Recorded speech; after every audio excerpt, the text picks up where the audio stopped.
উত্তৰ প্ৰদেশ আৰক্ষীৰ জালত পৰিছে অসমৰ সাইবাৰ অপৰাধী। উত্তৰ প্ৰদেশৰ ভুক্তভোগীৰ এজাহাৰৰ ভিত্তিত উত্তৰ প্ৰদেশৰ সাইবাৰ সেলৰ আৰক্ষীয়ে কৰিছিল তদন্ত।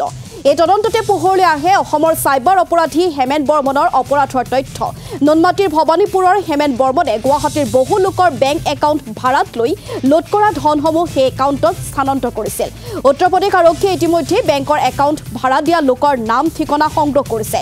অভিযুক্ত হেমেন বৰ্মনক ট্ৰেঞ্জিট ৰিমাণ্ডত লৈ উত্তৰ প্ৰদেশলৈ লৈ যাব উত্তৰ প্ৰদেশ আৰক্ষীয়ে।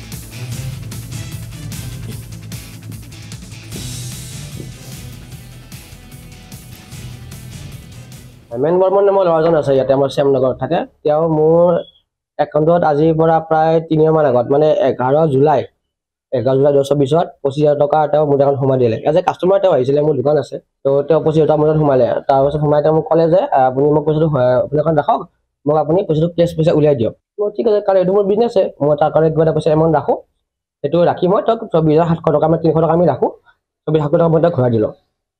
ঘূৰাই দিয়াৰ পিছত তেওঁ গুচি গ'ল।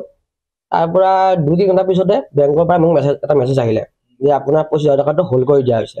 তাৰপিছত মোৰ মাথা গৰম হৈ গ'ল, 25,000 টকা কিয় হোল্ড কৰিলে। তাৰপিছত নেক্সট দিনা শুক্ৰবাৰ আছিলে, শুক্ৰবাৰে মোৰ ব্যস্ততাৰ কাৰণে মই যাব নোৱাৰিলোঁ, কিন্তু শনিবাৰে আকৌ ছেকেণ্ড ছেটাৰডে আছিল, যাৰ কাৰণে সিদিনাও যোৱা নহ'ল। তো ৰবিবাৰত થઈ গ'ল, সোমবাৰে মই বেংকত গ'লোঁ। বেংকত গৈ কিনে সুধিলোঁ যে 25,000 মোৰ হোল্ড হৈছে, কি হৈছে বাৰু চাই দিয়ক কাইণ্ডলি। ব্ৰাঞ্চ মেনেজাৰে চাই দিলে, চাই ক'লে যে এইটো এটা ফৰ্ড একাউণ্টৰ পৰা আপোনাৰ পইচা সোমাইছে, যাৰ কাৰণে এইটো পইচা আপুনি কেতিয়াও ইউজ কৰিব নোৱাৰে আৰু সেইটো সদায় হোল্ড হৈ থাকিব। তাৰপিছত মই ক'লোঁ যে এতিয়া কি কৰিব লাগিব। তেওঁ ক'লে যে এটা কাম কৰক, নুনমাটি থানাত এটা কেছ দিয়ক। তাৰপিছত মই সেইমতে নুনমাটি থানাত আহিছিলোঁ, কিন্তু নুনমাটি থানা অচি ছাৰে উত্তম তামাং ছাৰে এই বিষয়ে কোনো ব্যৱস্থা নল'লে। তেওঁ ক'লে যে পইচাটো য'ৰ পৰা তোমাক যিটো একাউণ্ট আমাৰ ইয়াৰ একাউণ্ট নহয়, বাহিৰৰ একাউণ্ট, সেই জেগালৈ পইচা একাউণ্টটো ছাৰ মহাৰাষ্ট্ৰ বুলি ক'লে নেকি, একজেক্টলি মই পাহৰিলোঁ, অলপ দিনো হ'ল বাৰু।